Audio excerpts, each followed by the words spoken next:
हमने पिछली जो क्लास थी उसमें पादपों में जल अवशोषण के बारे में पढ़ा था। जैसे पहली स्लाइड यहाँ पर आप देख रहे हैं, जो कि हमने पिछली बार भी इसको डिस्कस की थी। हमें यहाँ पर पढ़ना था कि पादपों में जड़ से लेकर पत्ती तक किस प्रकार जल का परिवहन होता है, उस परिवहन से संबंधित कौन कौन से सिद्धांत हैं, जिसके अंतर्गत हमने पढ़ा निष्क्रिय प्रकार का परिवहन और सक्रिय प्रकार का परिवहन। निष्क्रिय प्रकार का जो परिवहन था वह विसरण और सुगम विसरण के रूप में पड़ा। विसरण क्या था? जल के अणु यदि उच्च सांद्रता से निम्न सांद्रता की ओर आते हैं तो अणुओं का परिवहन होता है, तो वह क्या कहलाता है? विसरण। और यही विसरण अर्थात उच्च सांद्रता से निम्न सांद्रता की ओर अणुओं का गमन यदि वाहकों के द्वारा होता है तो वह क्या कहलाता है? सुगम विसरण। जैसा कि नेक्स्ट स्लाइड में है, ये आप देख रहे हैं, यहाँ पर एक वाहक है जिससे होता हुआ जल अणु एक पार से दूसरे पार जा सकता है। फिर हमने देखा नेक्स्ट सक्रिय परिवहन। सक्रिय परिवहन में क्या था कि ऊर्जा की आवश्यकता होती है। ऊर्जा का उपयोग करते हुए फिर क्या होगा? निम्न सांद्रता से उच्च सांद्रता की ओर, अर्थात प्रवणता के विरुद्ध अणुओं का परिवहन होता है। यहां पर हमने देखा कि वाहक जो है उसको, वो जो अणु को एक पार से दूसरे पार की ओर भेजता है, तो वहां पर उसे ऊर्जा की आवश्यकता होती है। यह ऊर्जा किसके द्वारा दी जाती है? एटीपी के द्वारा। तो एटीपी जो है वो दो अणुओं में टूट जाता है, एडीपी और एक फास्फेट, यानी कि एक फास्फेट का अणु अलग हो जाता है। यह फास्फेट का अणु इस वाहक को ऊर्जा दे देता है और इस ऊर्जा के फलस्वरूप यह एक अणु को एक पार से दूसरे पार कर देता है। ये जो परिवहन है 3 प्रकार का हो सकता है। यदि एक अणु एक ही दिशा में जा रहा है तो यूनिपोर्ट, यदि दो अणु एक ही दिशा में जा रहे हैं तो सिम्पोर्ट, और एक ही वाहक के द्वारा यदि दो अणु अलग अलग दिशाओं में जा रहे हैं तो वह कहलाएगा एंटीपोर्ट। तो यहां तक हम पढ़ चुके थे। इसके अलावा भी हमने क्या पढ़ा था? नेक्स्ट उसके बाद हमने पढ़ा था परासरण प्रक्रिया। परासरण प्रक्रिया क्या है? बिल्कुल विसरण की तरह है, परंतु यहां पर अर्ध पारगम्य झिल्ली की उपस्थिति होती है। यानी कि यदि जल के अणु अपनी उच्च सांद्रता से निम्न सांद्रता की ओर अर्ध पारगम्य झिल्ली द्वारा गमन करते हैं तो वह प्रक्रिया कहलाती है परासरण। इसके पश्चात हमने देखा कि परासरण जिस प्रक्रिया, ये मेरा कहने का मतलब है, उच्च सांद्रता से निम्न सांद्रता की ओर जब जल जाता है तो जो दाब उत्पन्न होता है वह दाब क्या कहलाता है? परासरण दाब। परासरण दाब के फलस्वरूप हमने 2 प्रकार की कोशिकाओं के बारे में अध्ययन किया था, एक तो स्फीत कोशिका और एक सलत कोशिका। सलत कोशिका ऐसी कोशिका होती है जो कि जिसमें से जल बाहर निकल जाता है, अर्थात जो कोशिका भित्ति है उसमें खिंचाव नहीं होता। और स्फीत कोशिका में क्या था? जल अंदर आ जाता है, कोशिका भित्ति में खिंचाव रहता है, कोशिका भित्ति खिंची हुई रहती है और कोशिका फूली हुई रहती है। ठीक है, यदि कोशिका फूली हुई है तो उसमें से जल निकल गया तो कैसी अवस्था हो जाएगी? शलत प्रकार की कोशिका हो जाएगी। और यदि उसमें से और जल निकाल लिया तो जीव द्रव्य में से सारा जल बाहर आ जाएगा और जीव द्रव्य सिकुड़कर एक जगह इकट्ठा हो जाएगा। इस प्रक्रिया को क्या बोला था हमने? जीव द्रव्य कुंचन। तो जीव द्रव्य कुंचन किस कारण हो सकता है, इसके आधार पर हमने विलयनों के 3 प्रकार पढ़े थे। पहला प्रकार था संपरासारी विलयन, दूसरा प्रकार था अति परासारी विलयन और तीसरा प्रकार था अल्प परासारी विलयन। संपरासारी विलयन में क्या था कि जल के अणु दोनों ओर, बाहर तथा अंदर, समान मात्रा में थे। अल्प परासारी में क्या होगा कि बाहर जो विलयन है उसमें विलायक के अणु अर्थात जल के अणु कम होंगे, ठीक है, और अंदर की ओर ज्यादा होंगे। तो बाहर का अणु कैसा हो गया? बाहर का विलयन कैसा हो गया? अल्प परासारी। और यहां पर अति परासारी में बाहर की ओर विलय के अणु ज्यादा होंगे। ठीक है, तो ये जो बातें हैं हम लोग कर चुके। अब इस आधार पर आपके जो नीट का एग्जाम है उसमें किस तरह के सवाल आते हैं इस पूरे इसके हिसाब से वो हम थोड़ा देख लेते हैं। देखिए, पहला सवाल तो ऐसा हो सकता है कि यदि कोई कोशिका स्फीत अवस्था में है, किस अवस्था में? स्फीत अवस्था में, और फिर वह शलत अवस्था, यदि स्फीत अवस्था में से जल का निकास हुआ तो कैसी अवस्था आएगी? शलत। और शलत में से भी यदि जल का निकास हुआ तो कौन सी प्रावस्था आएगी? जीव द्रव्य कुंचन। अब ये देखिए, ये अवस्था हो गई हमारी जीव द्रव्य कुंचन। ये जो जीव द्रव्य कुंचन वाली स्थिति है ये किस वजह से उत्पन्न हुई है? जल के निरंतर बाहर निकलने के कारण। अब एक बात बताइए, यदि इस जीव द्रव्य कुंचित कोशिका में मैं जल का प्रवेश फिर से करवा दूं, जल का प्रवेश फिर से करवा दूं, तो वो कैसी बन जाएगी? शलथ बन जाएगी। और शलथ में निरंतर जल का प्रवेश और करा दूं तो स्फीत कोशिका बन जाएगी। इतनी बात समझ में आ गई? इससे पहले हमने परासरण दाब के बारे में पढ़ा था कि परासरण दाब किस पर निर्भर करता है? विलेय की सांद्रता पर।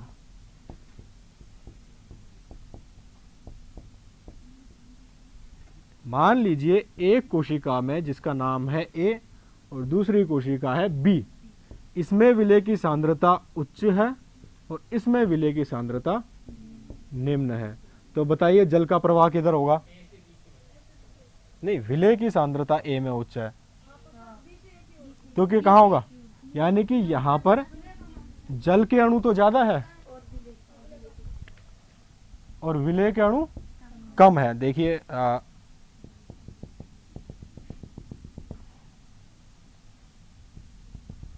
हरे रंग से मैं यदि विलेय के अणुओं को दिखाता हूं तो क्या होगा? यहां पर विलेय के अणु ज्यादा है और यहां पर विलेय के अणु कम है। तो होगा क्या? यहां पर जल के अणु ज्यादा होंगे और यहां पर जल के अणु कम होंगे। जल कहां से जाएगा फिर? निम्न से, विलेय की निम्न सांद्रता से विलेय की उच्च सांद्रता की ओर, परंतु जल की उच्च सांद्रता से जल की निम्न सांद्रता की ओर। यहां पर दोनों बातें एक दूसरे पर निर्भर करती है। कंफ्यूज नहीं होना है। समझ में आ रही? कोई ऐसा है जिसको समझ में नहीं आ रही? देखिए यहां पर विलेय की उच्च सांद्रता है परंतु जल की निम्न सांद्रता है। जल की निम्न और यहां पर जल की उच्च सांद्रता है।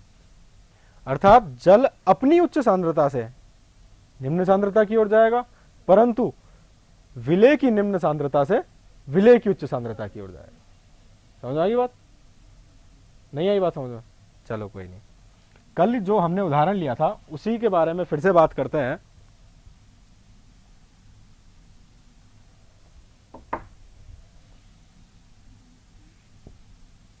यहां पर तो हम जल की बात करेंगे नीचे से, ऊपर की ओर हम विलेय की बात करेंगे।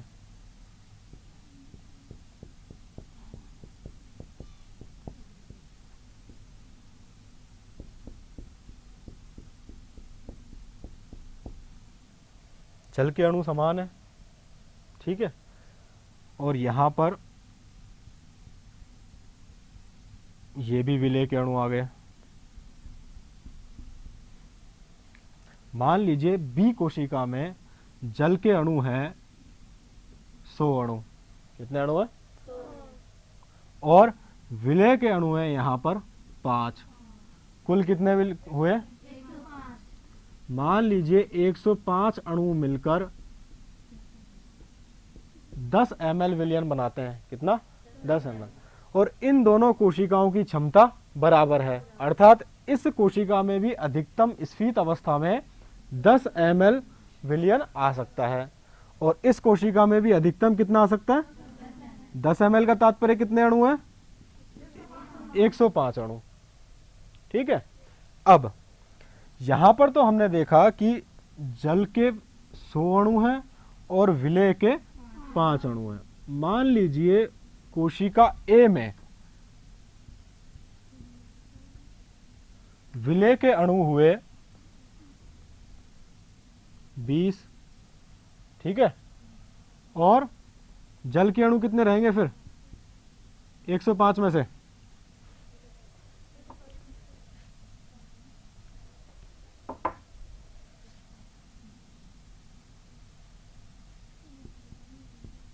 जल के कितने रहेंगे? 85। तो यहां पर तो जल के अणु है 85 और यहां पर जल के अणु है 100। तो जल की सांद्रता कहां ज्यादा है? ए की तरफ या बी की तरफ? बी की तरफ है। और विलेय की सांद्रता कहां ज्यादा है? ए की तरफ। तो जल कहां से जाएगा? अपनी उच्च सांद्रता से अपनी निम्न सांद्रता की ओर। तो कहां जाएगा? बी से कब तक जाएगा? जब तक कि साम्य अवस्था में ना आ जाए, अर्थात जल का जो गमन है बहुत धीमी गति से होने लग जाए और साम्य अवस्था स्थापित हो जाए। इतनी बात समझ में आई? अब ये जो जल बी कोशिका से ए कोशिका की तरफ जा रहा है, किस कोशिका से? बी से ए की ओर, तो इसमें जो दाब लग रहा है किसकी वजह से जा रहा है? ये परासरण दाब के कारण। किसके कारण? परासरण दाब के। अब ये परासरण दाब किसका ज्यादा होगा? जिस कोशिका में जल की कमी होगी। जल की कमी किसमें है? ए में, क्योंकि इसमें जल के कितने अणु है? 85। किसकी तुलना में? बी कोशिका की तुलना में, जिसमें जल के अणु 100 है। अतः जल की कमी हुई ए कोशिका में, तो ए कोशिका का परासरण दाब ज्यादा होगा और बी कोशिका का परासरण दाब कम होगा। तो हम एक नया निष्कर्ष निकाल लें कि जल का गमन कहां होता है?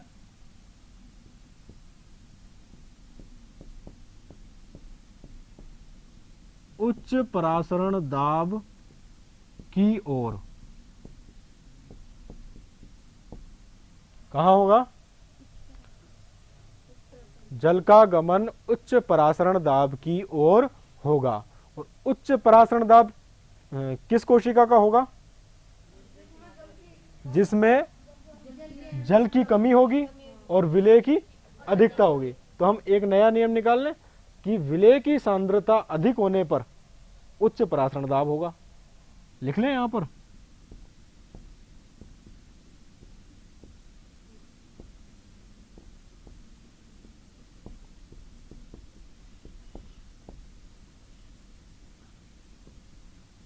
विलेय की उच्च सांद्रता है, इसका तात्पर्य क्या है?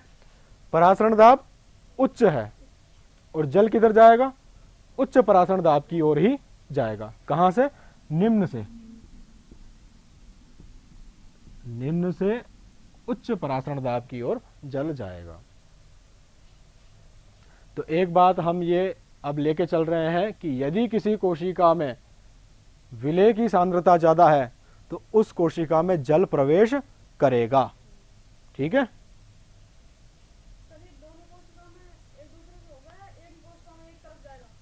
एक कोशिका से दूसरी कोशिका में ही जाएगा। हाँ, उसमें ज्यादा अणु हो जाएंगे विलेय के। अब यहां पर बात ये आ रही है कि जब तक साम्य अवस्था, यानी कि दोनों के जो अणु हैं वो समान हो जाएंगे, ठीक है, फिर क्या होगा? फिर जल इसमें से निकलेगा, फिर यहां पर ज्यादा हो जाएगा, फिर जल इसमें से निकलेगा, और जो जल के अणु जो बचे हुए हैं वो माध्यम में आ जाएंगे। किसमें आ जाएंगे? ये जो प्रावस्था है निरंतर चलती रहती है। हम परासरण अथवा विसरण को संपूर्ण साम्य अवस्था की स्थिति में नहीं देख पाते, क्योंकि कहने का मतलब है यहां पर कि विसरण की दर अथवा परासरण की दर दोनों लगभग धीमी गति से होने लग गई है। लगभग धीमी गति से होने लग गई, वह अवस्था संपूर्ण साम्य अवस्था कहलाती है। समझ आ गई बात? आगे बढ़े तो नेक्स्ट स्लाइड में हम देखते हैं अब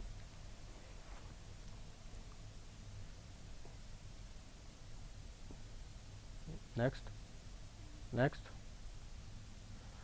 अब हम बात करते हैं, जब जल अवशोषण के जो विधियां हैं वो सब हम पढ़ चुके, सिद्धांत पढ़ चुके।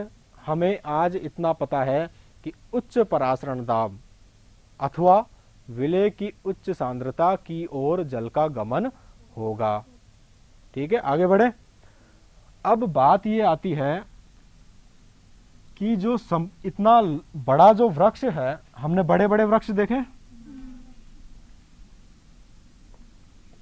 कुछ जिम्नोस्पर्म के बड़े वृक्ष हैं। सबसे उच्च वृक्ष है सिकोइया सेमीपरवेंस। देखो अब तक जो रिपोर्ट किया गया है आप लिख लो, आता है आपकी नीट की एग्जाम में। इसके अतिरिक्त भी यूकेलिप्टस के हैं। ठीक है, तो ये जो है मतलब जो लंबे लंबे, मैं ये यहाँ पर कहना चाह रहा हूँ कि जो लंबे लंबे वृक्ष हैं इनकी ऊपर की पत्तियों तक जल का प्रवाह किस प्रकार होता है, इसके बारे में हम थोड़ा देख लेते हैं। हाँ जी, हाँ, जटिल ऊतकों के द्वारा अभी हम देखेंगे आगे।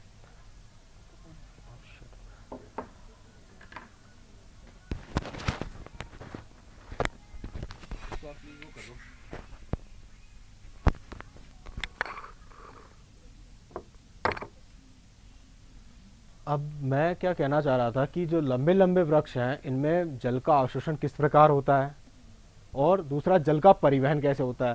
पहली बात तो ये आती है कि जो जड़ है और ये है पत्ती,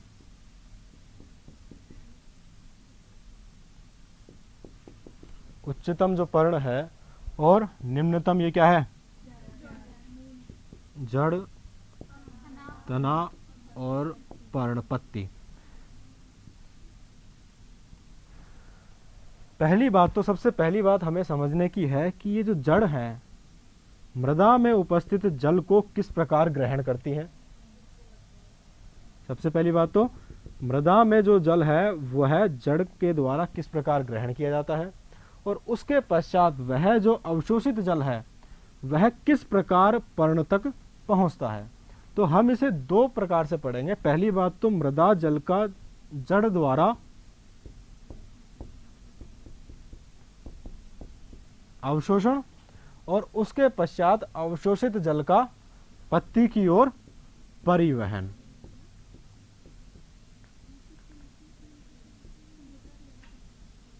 बात वही है कि पहले तो मृदा से हम जल को अवशोषित करवाएंगे जड़ के द्वारा और उसके पश्चात वह परिवहन करेगा यानी कि उच्चतम पत्ती तक पहुंचेगा। देखिए जड़ द्वारा जो जल अवशोषित होगा वह पहले कहां पहुंचेगा, जड़ से तने की ओर, जड़ से तने की ओर और तने से सीधा यह पर्ण तक जाएगा। पर्ण में होते हैं अंतरकोशिकीय अवकाश। क्या होते हैं, अंतरकोशिकीय अवकाश।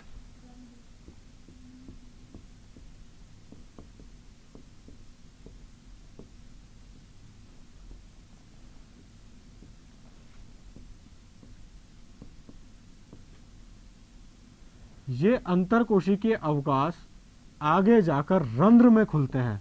किसमें खुलेंगे, रंध्र। ये रंध्र एक विशिष्ट प्रकार के छिद्र होते हैं जिनके बारे में हम थोड़ी देर बाद बात करेंगे। अब बात ये आती है कि जड़ से तने तक और तने से पर्ण में उपस्थित अंतरकोशिकीय अवकाश से होते हुए रंध्र से जल वाष्प के रूप में बाहर वातावरण में चला जाएगा। ठीक है, अब हम एक बात और देख लें आगे बढ़ने से पहले कि तने में जटिल ऊतक होते हैं, जाइलम तथा फ्लोएम। तो जल का परिवहन जाइलम से होता है। किससे होता है, जाइलम से।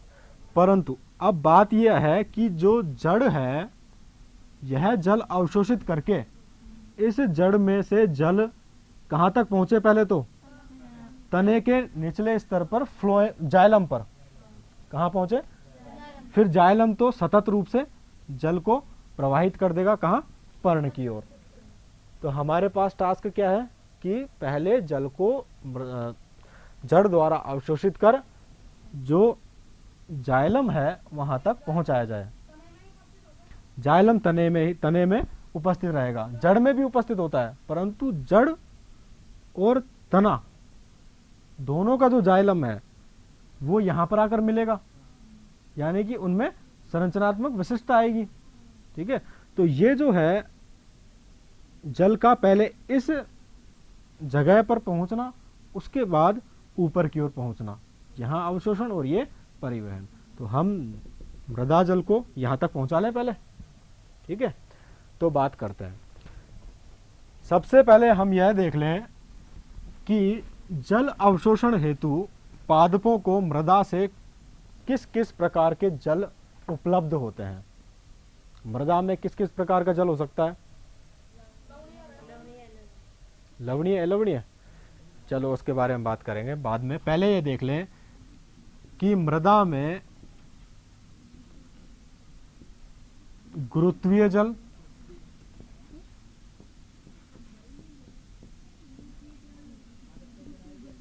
आर्द्रता जल,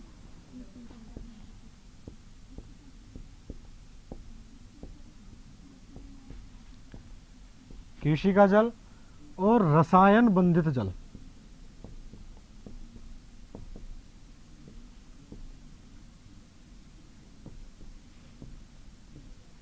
चार प्रकार के जल मृदा में उपस्थित होते हैं।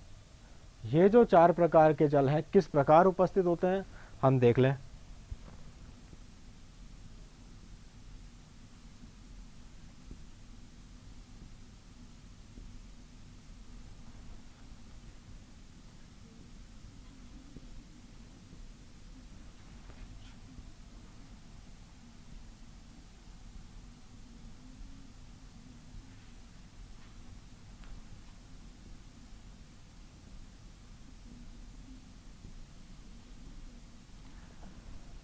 जो काले रंग से मैंने गोले बनाए हैं ये मृदा कण को निरूपित कर रहे हैं। यहाँ पर मान लीजिए ये क्या है, मृदा कण। और हरे रंग से यदि मैं कुछ लिख रहा हूँ, ये बना रहा हूँ, तो ये जल को निरूपित कर रहा है।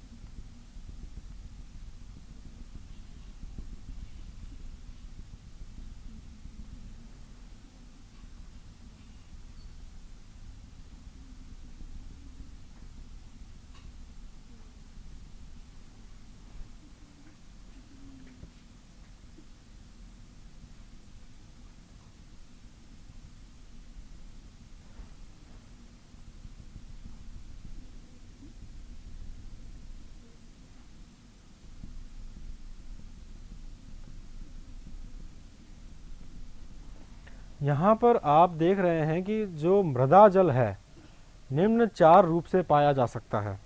नंबर 1, गुरुत्वीय प्रकार का जल। गुरुत्वीय प्रकार के जल में जो जल है वो गुरुत्वाकर्षण के कारण नीचे चला जाता है। किसके कारण? गुरुत्वाकर्षण के कारण। जल आया, वर्षा हुई, वर्षा के फलस्वरूप जल आया मृदा में, मृदा के कणों के बीच कुछ समय रहा और फिर धीरे धीरे रिसकर नीचे चला जाएगा। ये देख रहे हैं आप, जल नीचे जा रहा है। तो यह जल मृदा में उपस्थित पादपों को उपलब्ध नहीं होता। मृदा में उपस्थित पादपों को उपलब्ध नहीं होता क्योंकि जल रिस रिस कर जमीन में नीचे की ओर चला जाता है। दूसरा, आर्द्रताग्राही जल। जो मृदा कण है उनके चारों ओर जल एक पतली फिल्म के रूप में, आप यहां देख रहे हैं चारों ओर पतली फिल्म के रूप में मृदा के चारों ओर यह पाया जा रहा है। अर्थात मृदा कणों के चारों ओर किस रूप में लिपटा हुआ है? नमी के रूप में, नमी के रूप में। तो इसे हम कहेंगे आर्द्रताग्राही जल या आर्द्रता जल। यह जल जो है बहुत कम मात्रा में होता है तथा मुक्त अवस्था में नहीं होता, तो इस वजह से यह जल भी पादपों को उपलब्ध नहीं हो पाता। चौथे प्रकार का जो जल है वो बहुत ही कम मात्रा में पाया जाता है। यह रसायन बंधित जल कहलाता है। क्या कहलाता है? रसायन बंधित जल। मृदा कण कुछ खनिज अणुओं के साथ बंधित रहते हैं या मृदा कणों पर कुछ खनिज कण उपस्थित रहते हैं और उन खनिज कणों पर नमी के रूप में या फिर जल जो है बंध बनाकर रसायन बंधित जल के रूप में यहाँ पाया जाता है। यह जल भी पादपों को उपलब्ध नहीं होता है। तो कौन से प्रकार का उपलब्ध होता है? चौथे प्रकार का हम यहाँ बात करते हैं केशिका जल। केशिका जल वह जल है जो मृदा कणों के मध्य उपस्थित अवकाशों में पाया जाता है। जो मृदा कण है इनके अवकाशों में जो जल पाया जाता है वह केशिका जल कहलाता है। जी नहीं, केशिका जल का ही सबसे अधिकतम रूप से उपयोग किया जाता है। यदि आपके पास 4 ऑप्शन आते हैं जैसे एग्जाम में कि निम्न में से पादपों द्वारा अवशोषित जल कौन सा है, तो आप किस पर टिक करेंगे? केशिका जल पर। ठीक है। केशिकात्व जानते हैं? एक बल होता है केशिकात्व बल, फिजिक्स में पढ़ा है ना। केशिकात्व बल क्या है? एक केशिका नली होती है जिसका ऊपरी सिरा खुला रहता है। थोड़ी बड़ी करके दिखा देता हूं। इस प्रकार की संरचना होती है। नीचे की ओर जो भाग होता है बिल्कुल संकरा होता है। यह मैंने चित्र के रूप में समझाया तो बड़ा है, बहुत ही संकरा होता है, जिसका छिद्र भी बहुत संकरा होता है। और ऊपर की ओर यह थोड़ा इस चौड़ा होता है। तो इस नली को क्या कहते हैं हम? केश नली। इस केश नली को यदि जल के अंदर जो बीकर में रखा जाए तो कुछ दूरी तक जल इसमें ऊपर की ओर चला जाता है। क्यों? ये बल क्या कहलाता है? केशिका बल, केशिकात्व बल। ठीक है। तो ये जो केशिका जल है यह पादपों को उपलब्ध होता है।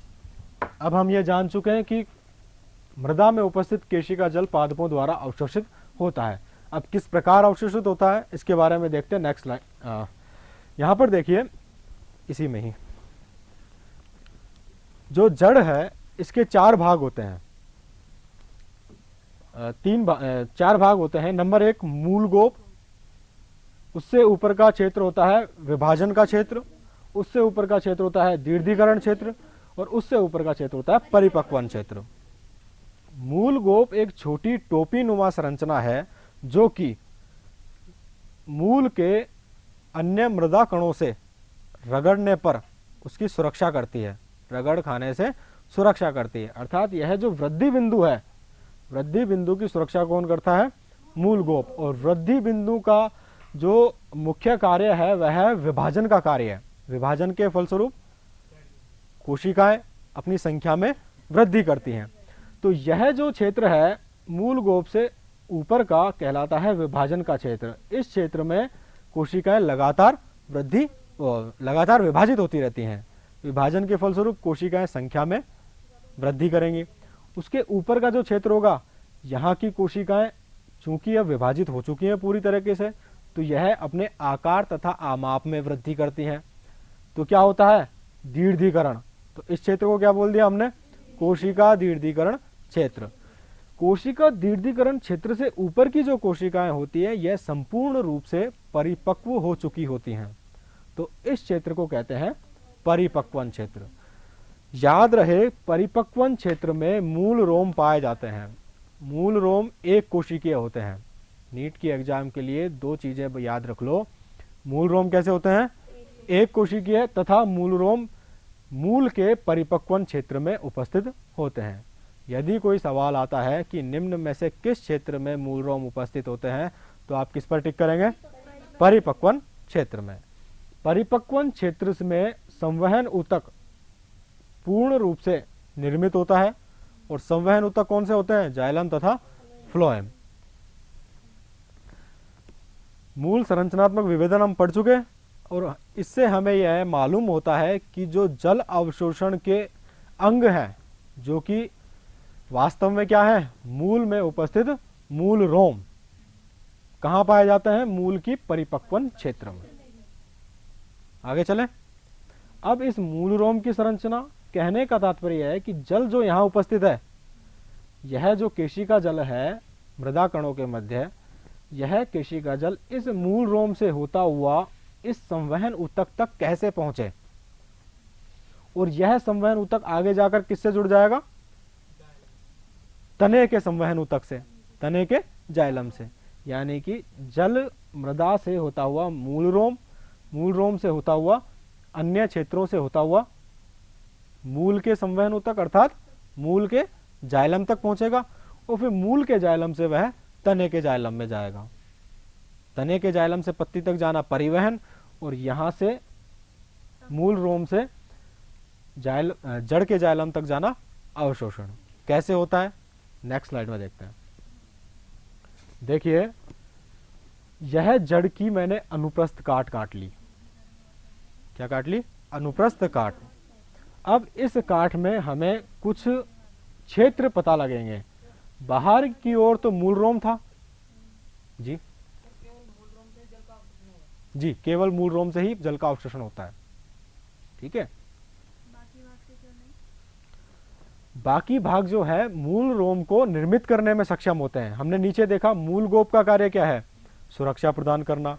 वृद्धि बिंदु जो था शीर्षस्थ विभजों तक, वो कोशिकाओं को लगातार विभाजित करेगा।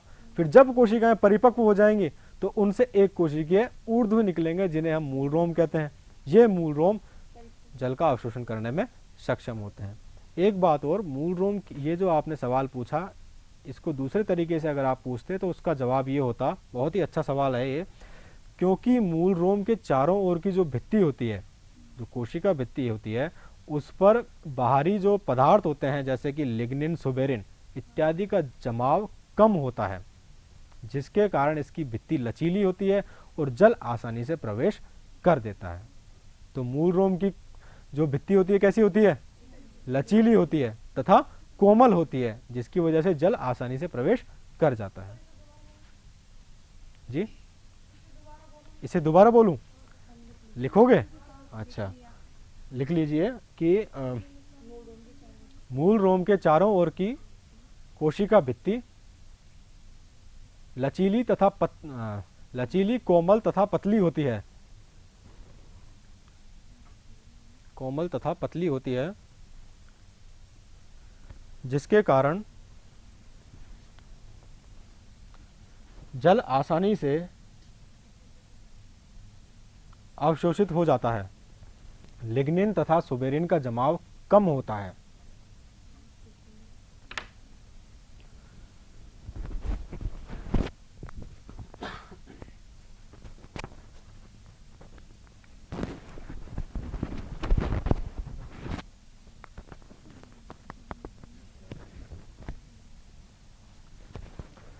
देख लें, जो मूल की बाहरी संरचना का अभी हमने अध्ययन किया, उस मूल का हमने काटा तो हमें मूल के विभिन्न आंतरिक संरचनाएं मालूम पड़ी। वो संरचनाएं कौन कौन सी हम देख लें एक बार। बाहर की ओर मूल रोम, जिसके बारे में हम बात कर चुके। मूल रोम आगे की ओर अधिचर्म, मूल रोम से आगे की ओर क्या होगा? अधिचर्म, अर्थात अधिचर्म से यह जुड़ा रहेगा। अधिचर्म से बाहर की ओर क्या निकला रहेगा? मूल रोम। सबसे पहला स्तर अधिचर्म। अधिचर्म के बाद कुछ 3 से 5 स्तरीय वल्कुट पाया जाता है। वल्कुट की कोशिकाएं होती हैं। और वल्कुट के पश्चात अंतस्त्वचा पाई जाती है। अंतस्त्वचा जो होती है, इसकी कोशिकाएं मोटी भित्ति युक्त होती हैं। यह मोटी भित्ति कहलाती है कैस्पेरियन पट्टिकाएं, अर्थात कोशिकाओं के चारों ओर कुछ मोटी पट्टिकाएं पाई जाती हैं। उन मोटी पट्टिकाओं को क्या कहते हैं? कैस्पेरियन पट्टिकाएं। अब ये मोटी क्यों होती हैं? क्योंकि इनकी भित्ति पर सुबेरिन नामक पदार्थ का जमाव बहुत आयत में होता है, जिसकी वजह से यह भित्ति मोटी हो जाती है। एक खास बात और है कि जल कैस्पेरियन पट्टिकाओं से वाहित नहीं हो सकता, अर्थात कैस्पेरियन पट्टिकाओं से जल आर पार नहीं जाएगा। लेकिन जाएगा, कैसे जाएगा हम आगे बात करेंगे। ठीक है, तो अंतस्त्वचा सबसे पहले क्या था? मूल रोम, फिर अधिचर्म, फिर वल्कुट, फिर अंतस्त्वचा। अंतस्त्वचा का लक्षण क्या है? इसमें कैस्पेरियन पट्टिकाएं पाई जाती हैं, जो कि सुबेरिन के जमाव के कारण बनती हैं। अंतस्त्वचा से आगे की ओर एक कोशिकीय स्तर और पाया जाता है, जिसे हम परिरंभ कहते हैं। क्या कहते हैं? परिरंभ।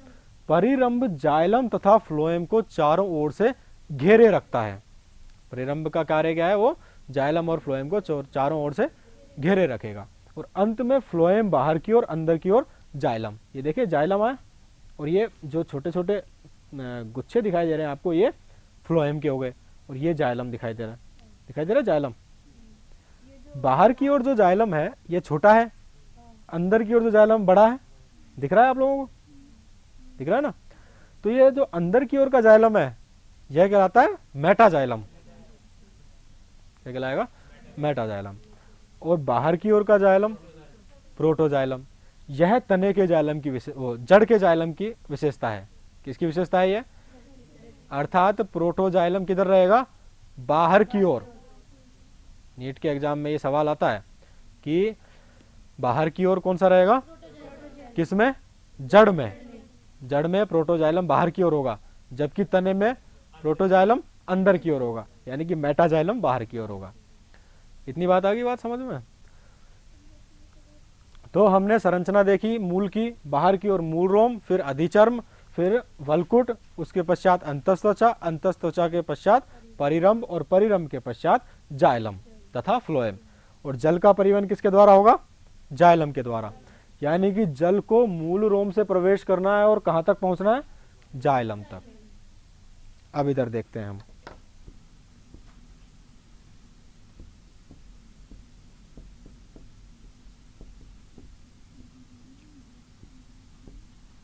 जल अवशोषण। जल अवशोषण में हमने मूल की संरचनाओं के बारे में अध्ययन कर लिया। ठीक है, अब एक बात बताइए मुझे, यह जो मृदा है जिसमें पादप स्थिर है, मृदा में जल उपस्थित है और पादप में भी जल उपस्थित है। जल की सांद्रता कहां ज्यादा है? मृदा में रहेगी या पादप में? मृदा में, क्योंकि भूमि में जल का अपार स्रोत है। केशिकाओं में बहुत जल है, लेकिन क्या जो पादप में जल है वह उससे ज्यादा थोड़ी ना है, यानी कि पादप में जल कम होगा। तो जल की सांद्रता उच्च किधर है? मृदा में। और पादप में कम है, पादप में भी जड़ में और भी कम है। यानी कि जड़ में सांद्रता कैसी है, किसकी, जल की सांद्रता निम्न है, और मृदा में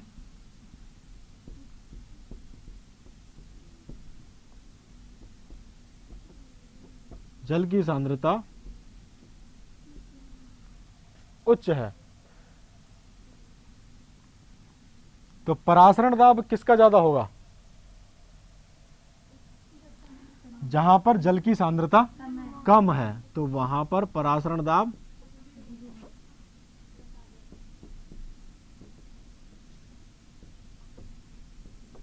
अर्थात पादप की जो जड़ है उसमें परासरण दाब उच्च होगा, क्योंकि जल की सांद्रता वहां पर कम है।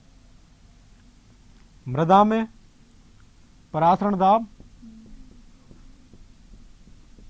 तुलनात्मक रूप से कम होगा। और हमने वहां लिखा था कि जल कहां की ओर जाएगा, जहां पर विलेय की उच्च सांद्रता होगी, अथवा अर्थात परासरण दाब उच्च होगा। यही बात लिखी थी हमने। देखिए, जल की सांद्रता यहां पर उच्च है, जल के अणु यहां ज्यादा है, यहां पर जल के अणु कम है, अर्थात जड़ में प्रकाश संश्लेषण द्वारा भोजन जो निर्मित हुआ, कार्बोहाइड्रेट या स्टार्च, वो ज्यादा होगा और जल कम होगा। कार्बोहाइड्रेट क्या हो गया, विलेय, तो विलेय के अणुओं की सांद्रता जड़ में ज्यादा हो गई, और विलेय कार्बोहाइड्रेट या शर्करा जो है वह मृदा में निम्न है या नहीं है। ठीक है, तो विलेय की सांद्रता कहां ज्यादा हुई, जड़ में, और विलेय की उच्च सांद्रता की ओर जल जाता है, और जहां विलेय की उच्च सांद्रता रहेगी वहां परासरण दाब भी अधिक होगा। तो जल कहां गमन करेगा, उच्च परासरण दाब की ओर। उच्च परासरण दाब कहां है, मूल रोम में, तो मृदा जल से मूल रोम में जल का प्रवेश उच्च परासरण दाब के कारण हो जाएगा। बात आई समझ में। देखिए, यहां पर दोनों जो चीजें हैं वो थोड़ी एक दूसरे के विपरीत हैं। विलेय की सांद्रता उच्च होगी तो विलायक या जल की सांद्रता हमेशा निम्न रहेगी। बस ये बात दिमाग में बिठा लें। समझ में आया बेटा, आगे बढ़े। ठीक है, तो मृदा में जो जल उपस्थित है वह ज्यादा है तुलनात्मक रूप से जड़ में, और जड़ में विलेय की सांद्रता उच्च है, तो जड़ में परासरण दाब भी उच्च रहेगा। तो जल उच्च परासरण दाब के कारण जड़ में प्रवेश कर जाएगा, अर्थात मूल रोम में प्रवेश कर जाएगा। परासरण दाब क्या होता है यह हम पिछली कक्षा में आसानी से पढ़ चुके हैं और अच्छी तरह समझ में भी आ गया। किसी को नहीं आया हो समझ में तो बता दो। आया समझ में, आगे बढ़े। हाँ पूछिए। परासरण दाब एक बार और बताऊं, ठीक है बता देता हूं।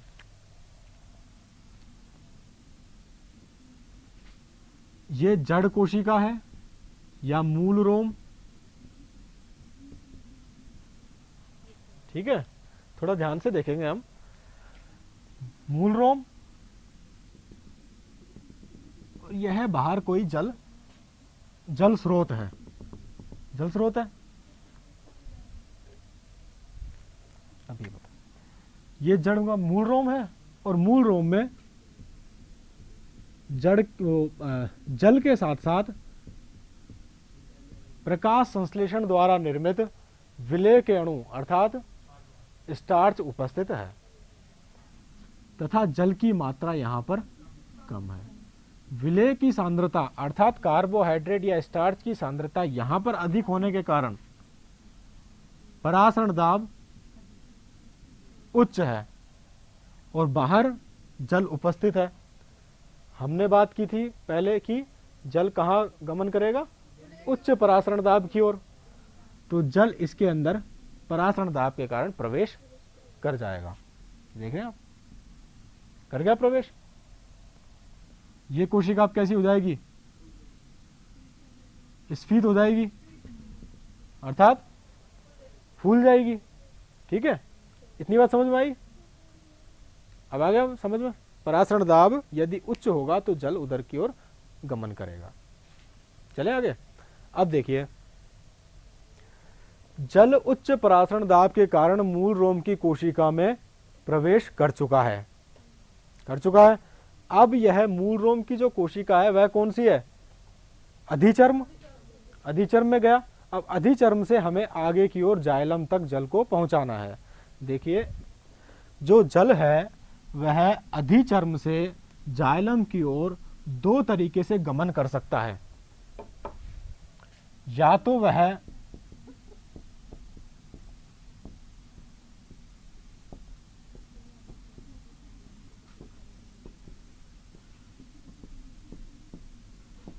कोशिका भित्ति व अंतर कोशिकीय अवकाशों से गमन करे, अथवा कोशिका के अंदर से अर्थात जीव द्रव्य से होता हुआ गमन करे।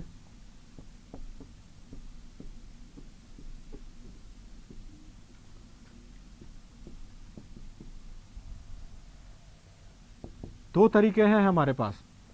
कैसे?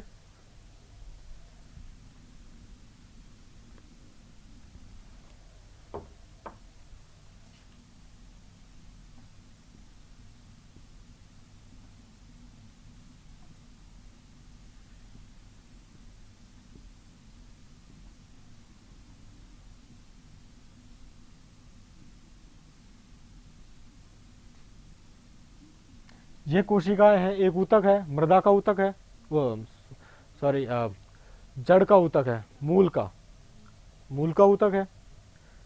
अनेक कोशिकाएं हैं। ऊतक क्या है? कोशिकाओं का समूह। तो बहुत सारी कोशिकाएं यहाँ पर समूह में उपस्थित हैं। मृदा से जल का अवशोषण मूल रोम द्वारा कर लिया गया और अब यह अन्य ऊतकों से होता हुआ जाइलम तक पहुंचेगा। जो ऊतक हैं उनमें कोशिकाएं हैं बहुत सारी। मैं कह रहा हूं कि एक कोशिका से दूसरी कोशिका में जल का जो गमन होगा फिर यह आगे चलता जाएगा और यहां तक पहुंचना है। जल कहां पहुंचना है? यहां पर जाइलम तक। एक तरीका तो यह है कि कोशिका भित्ति व अंतर कोशिकीय अवकाशों से जल गुजरे। दूसरा तरीका है कोशिका के अंदर जीव द्रव्य से। कैसे? यदि यह जल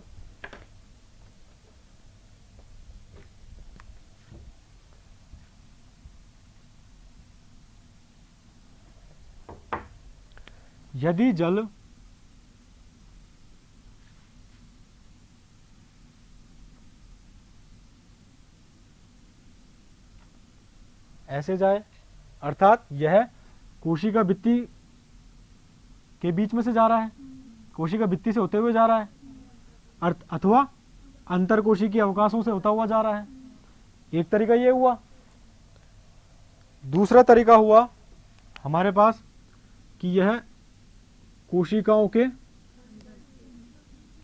अंदर होते हुए, कोशिकाओं के अंदर क्या है? जीव द्रव्य। या तो जीव द्रव्य में से गुजरे सीधे, या फिर वह कोशिका भित्तियों तथा अंतर कोशिकीय अवकाशों से गुजरे। ये दो तरीके हैं। यदि जल कोशिका भित्ति व अंतर कोशिकीय अवकाशों से गुजरता है, अंतर कोशिकीय अवकाशों से गुजरता है, तो यह अवस्था कहलाती है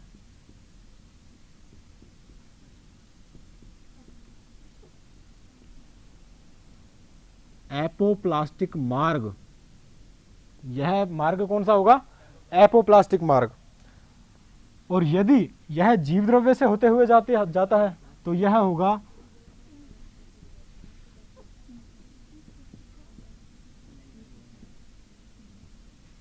सिम्प्लास्टिक मार्ग।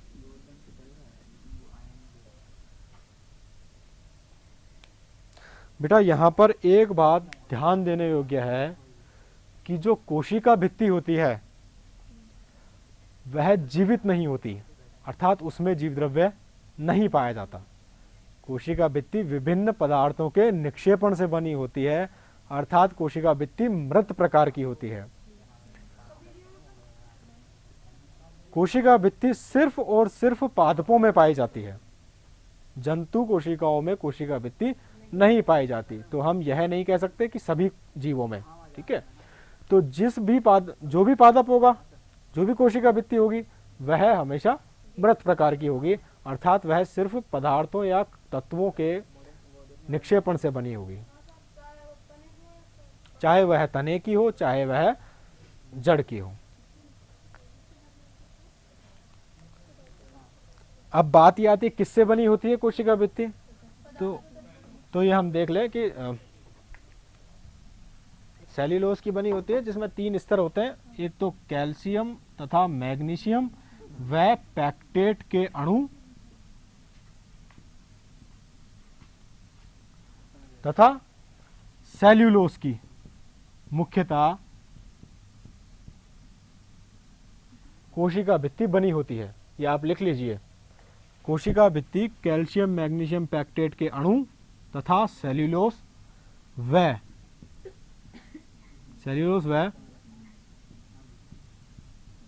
लिग्निन तथा सुबेरिन जी, लिग्निन तथा सुबेरिन आदि पदार्थों के जमाव से निर्मित होती है। ये मैंने आपको क्रमानुसार बताए हैं। यदि कैल्शियम मैग्नीशियम पैक्टेट के अणु हैं, सिर्फ कैल्शियम मैग्नीशियम पैक्टेट के अणु हैं, तो वह कोशिका भित्ति की मध्य पटलिका संरचना होती है। कौन सी संरचना होगी? ये मध्य पटलिका।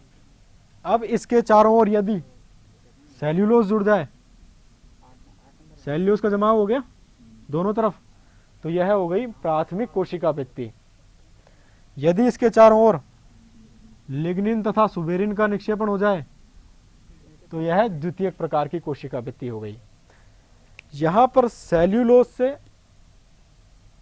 अधिक कठोर होता है लिग्निन, और लिग्निन से अधिक कठोर होता है सुबेरिन। कठोर का मेरा तात्पर्य है यहां पर दृढ़ता से। किससे? दृढ़ता से। तो कोशिका भित्ति भी दृढ़ हो गई, ठीक है। तो कोशिका भित्ति व अंतरकोशिकीय अवकाशों से यदि जल का प्रवाह होता है, तो यह मार्ग एपोप्लास्टिक मार्ग कहलाता है। यदि कोशिका के अंदर जीव द्रव्य से जल का प्रवाह होता है, तो वह सिम्प्लास्टिक मार्ग कहलाता है। ये बात समझ में आई? पूरे तरीके से जो है, ना तो इसके द्वारा होता है एपोप्लास्टिक के द्वारा, ना ही सिम्प्लास्टिक के द्वारा। तो दोनों के द्वारा यदि जल का प्रवाह होता है, तो कैसे होगा इस स्लाइड में देखते हैं। या तो एक तरीका है कि एपोप्लास्ट के द्वारा ही जाए, परंतु आगे है अंतस्त्वचा। अंतस्त्वचा में है कैस्पेरिन पट्टिकाएं, जिसके द्वारा जल आगे की ओर गमन नहीं कर सकता। लेकिन कुछ कोशिकाएं अंतस्त्वचा की ऐसी होती हैं जिनमें कैस्पेरिन पट्टिकाएं नहीं पाई जाती हैं। उनकी कोशिका भित्ति जो है वह कैस्पेरिन पट्टिकाओं रहित होती हैं। उन कोशिकाओं को हम कहते हैं पथ कोशिकाएं। उदाहरण जड़ में पाई जाती है। जड़ की अंतस्त्वचा में ऐसी कोशिकाएं जिनमें सुबेरिन जमाव नहीं होता। सभी में होता है जिसमें अंतस्त्वचा पाई जाएगी। अंतस्त्वचा की कोशिकाओं में, भाई जहां पर अंतस्त्वचा पाई जा रही है,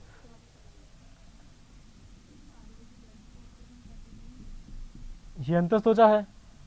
इस अंतस्त्वचा की ये जो भित्तियां हैं, यहां पर सुबेरिन का जमाव है, लेकिन यह जमाव कुछ कोशिकाओं में छूट जाता है। यह जमाव कुछ कोशिकाओं में निर्माण के दौरान छूट जाता है। तो यह कोशिका क्या कहलाएंगी? अब पथ कोशिकाएं, ठीक है। तो अब मैं एक तरफ तो कह रहा हूं कि जल का प्रवाह एपोप्लास्टिक मार्ग द्वारा हो रहा है, परंतु अंतस्त्वचा जब आ जाती है तब क्या होता है कि कैस्पेरिन पट्टिकाएं आ जाती हैं। तो अब जल को कहां से गुजरना पड़ेगा? पथ कोशिकाओं से। तो पथ कोशिका को क्रॉस करना पड़ेगा जल को। तो यानी कि पथ कोशिका का जीव द्रव्य भी वह क्रॉस करेगा। तो इसका मतलब उसने कौन सा मार्ग इख्तियार कर लिया? सिम्प्लास्टिक मार्ग। यानी कि वह शुरू से मृदा रोम से लेकर वलकुट तक तो वह एपोप्लास्टिक मार्ग से आ गया जल, परंतु अब अंतस्त्वचा आने पर उसे पथ कोशिकाओं अर्थात सिम्प्लास्टिक मार्ग से गुजरना पड़ रहा है।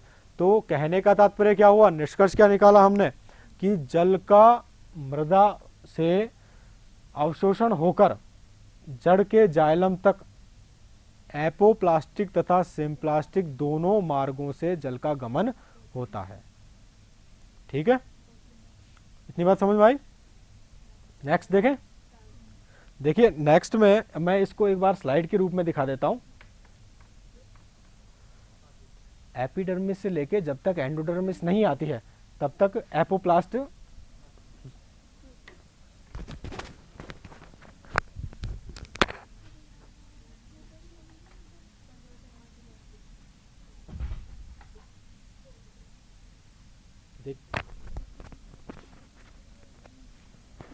देखिए आपका जो सवाल था कि अधिचर्म से जो वल्कुट तक है वह एपोप्लास्टिक मार्ग द्वारा ही जाता है जल, जबकि आगे की ओर आने पर आगे कौन सी संरचना जाती है, एंडोडर्मिस।